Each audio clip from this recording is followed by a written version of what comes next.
was like reading your bio and just going through your portfolio, doing all the research as you do, I sort of noticed, or it became really clear to me, that you've had really vast and varied experience in your career to date.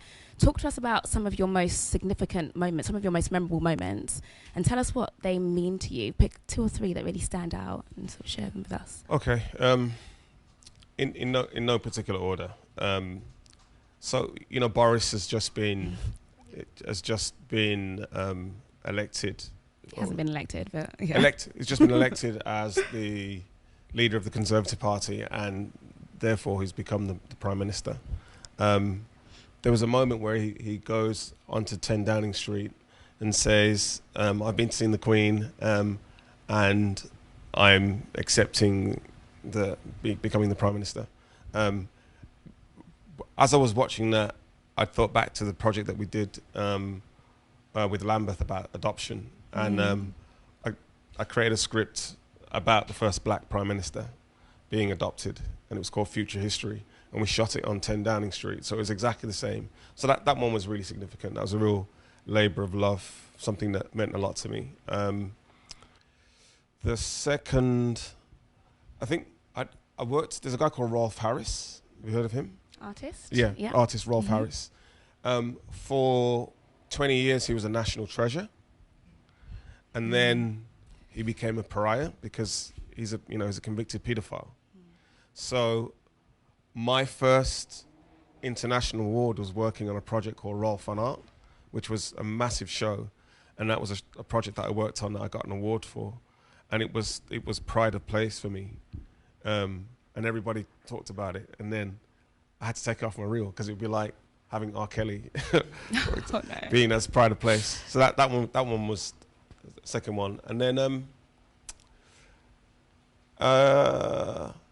like there's a lot. I mean, Mirror Boy was amazing. I'm going to touch on some of these things, but I just thought it would be good to just give us an overview of some standout pieces. To be honest, I think the work that we did at OTV for me was groundbreaking. It was an opportunity for maybe 50 or 60 people to come through and get experience and go on to greater things. So I think those would be the standout for now, but amazing. That changes. Yeah. And I want to just touch on the project or the campaign you did with the Lambeth Council. Right. How was that received, and what was the impact of that? Because that was quite, I guess, I think Obama might have been president by that time it was released. Yeah. But like, what was the reception, and what was the overall impact of that piece of work? I thought it was really well received, and it was a personal labour of love for me.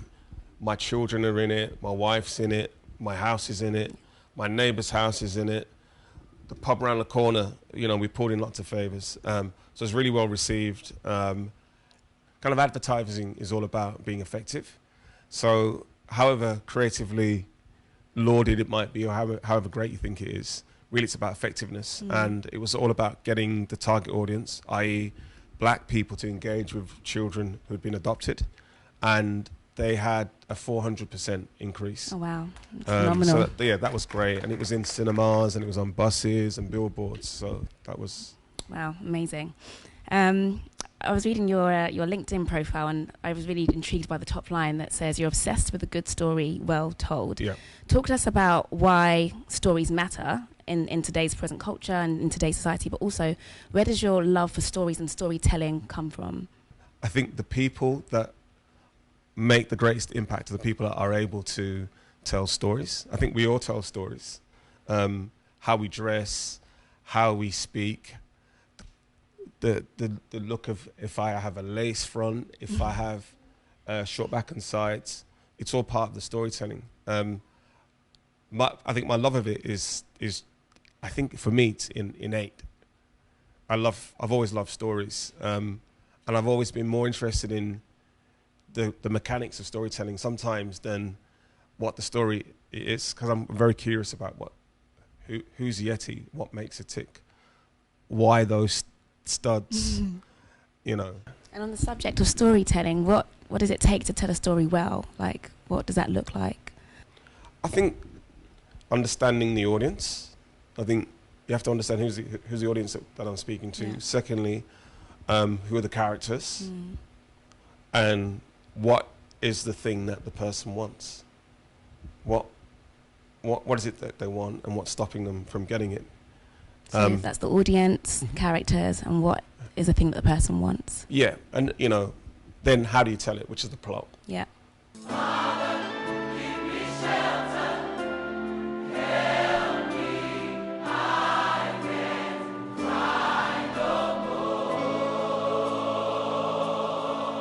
If I only had a voice that would speak for me with love. If we only had a choice, we will rise against Again, on the subject of stories, about 9 years ago, you collaborated with One Voice on the project Somebody Please Help Haiti. Yeah. And I remember that really vividly because I was part of it, yeah. What, singing? Yeah. Little, Okay. like, I mean, expose my age, but I remember being really excited to go out to Abbey Road and sing with all the other choirs across the UK. It was a fantastic experience. I wanted to ask you what, if you can remember and cast your mind back, what were the specific challenges and setbacks that you faced in executing that project? To be honest, the whole Abbey Road thing was just like momentum. My brother-in-law at the time was working with a record label, and they decided what was the name of the label? Les's label? Is it Integrity? Yeah. So Lawrence Johnson's working with Integrity. He knows me.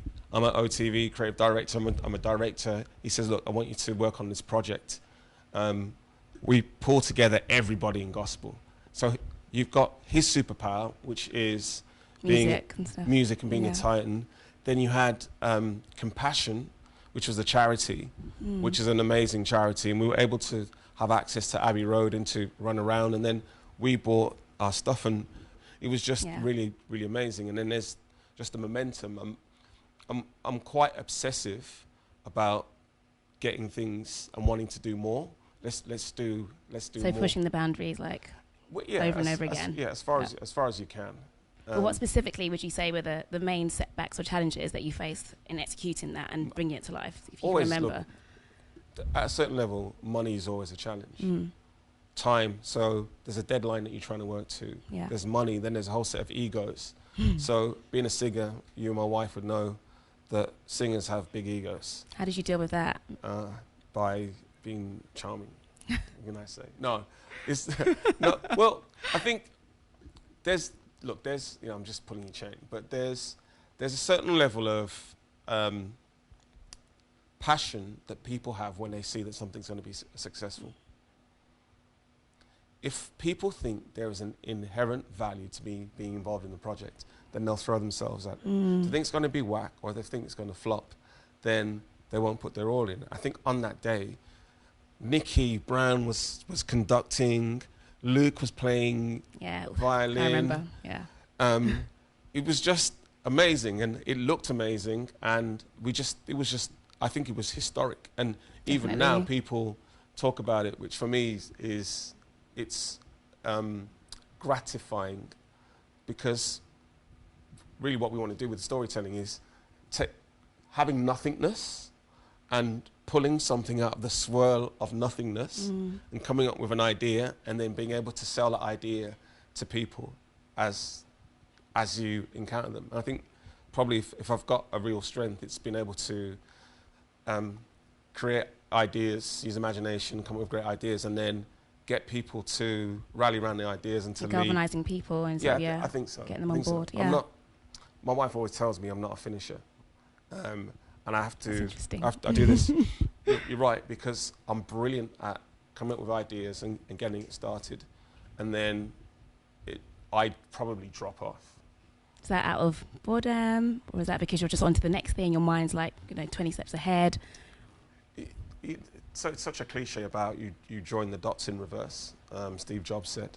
I've been able to clearly see myself as I get old. I'm slightly older than you guys. I've been able to see the way in which patterns repeat, or cycles, to quote Jonathan McCrennan's. Yes. That, I've seen cycles in my life, and one of my weaknesses is that I often don't see it all the way through.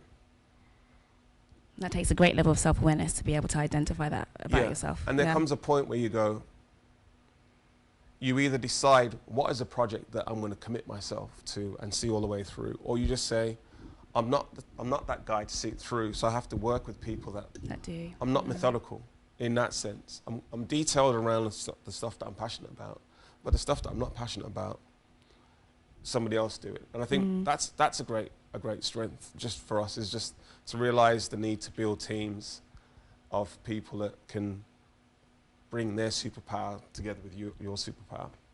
I think you've answered my next question, because my next question was to you, as a creative, what's the sort of the lesson that's taken you the longest to learn, or has been the lesson that you've had to learn the hard way? And do you sort of touch on some of your, I guess, lessons just in that answer? The biggest lesson is do the work. I think do the work, do the stuff that you have to do. I think being focused and put one foot in front of the other.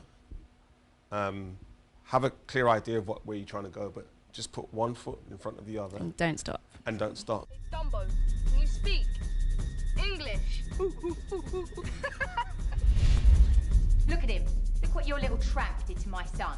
Tijan did that to you? What's my name? Teacher! Say my name! Teacher! Louder! Teacher! Can we come in, please? The Mirror Boy, I think that's probably one of your proudest pieces of work.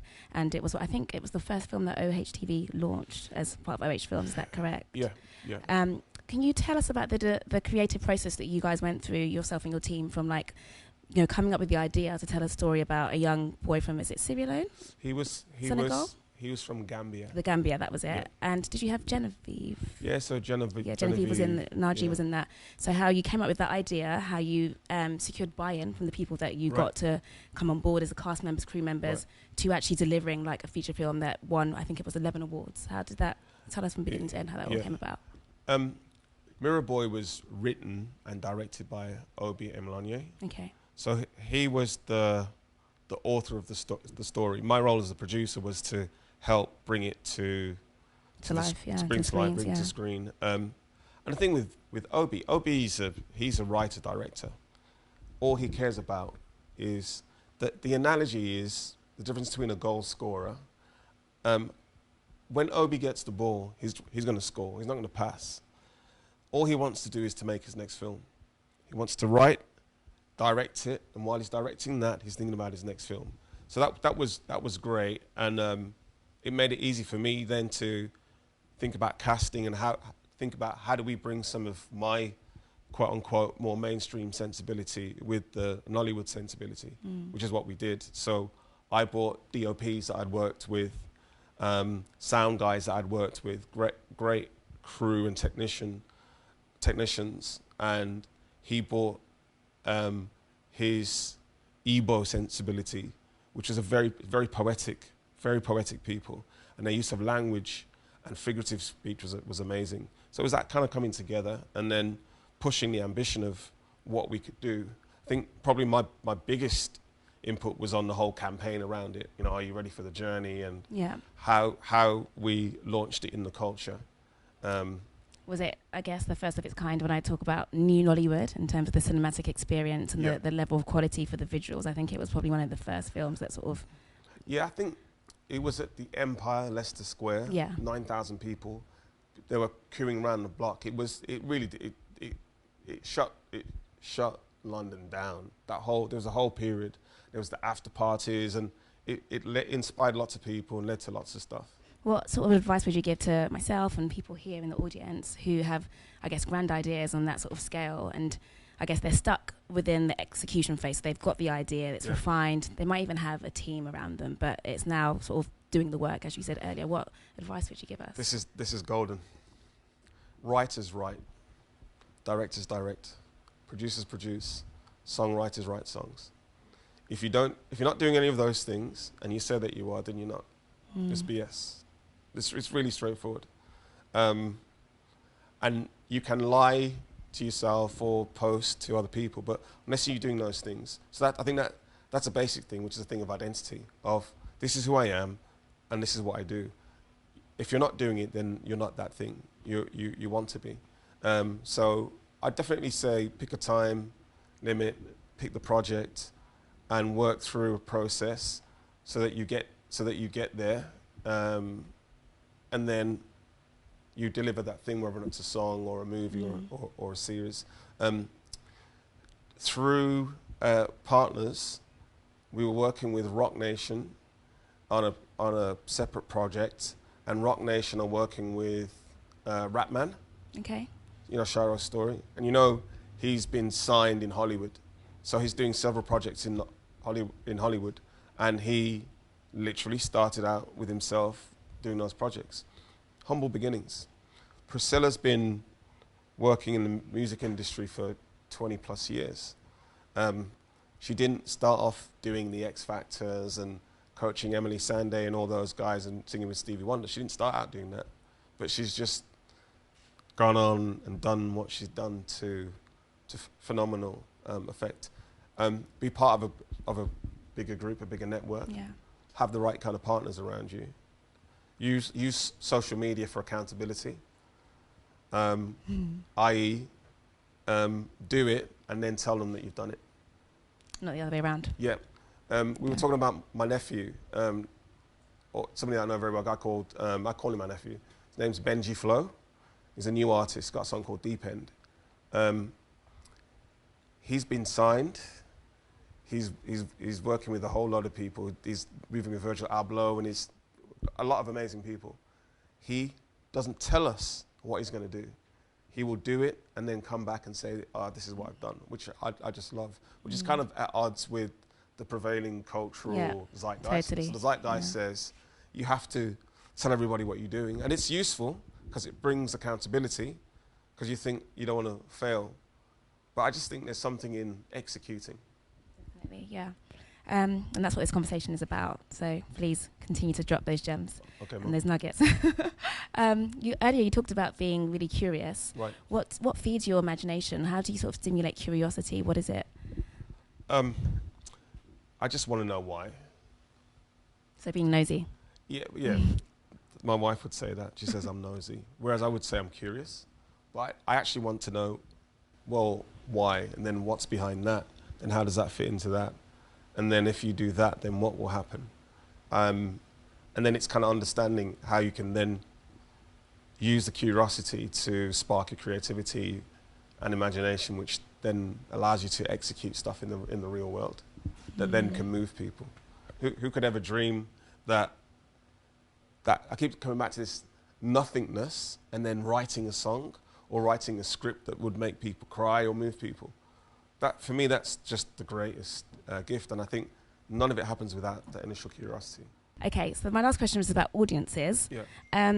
How do you think, or what can we do better to sort of convey Christian ideals and principles to a very secular audience who just seem completely disengaged with what we sort of stand for as Christians? What do we need to do differently to be able to capture their attention and just really get them to sort of like listen up? If you express your identity, your point of view, so a good story well told, I think you'll never fail.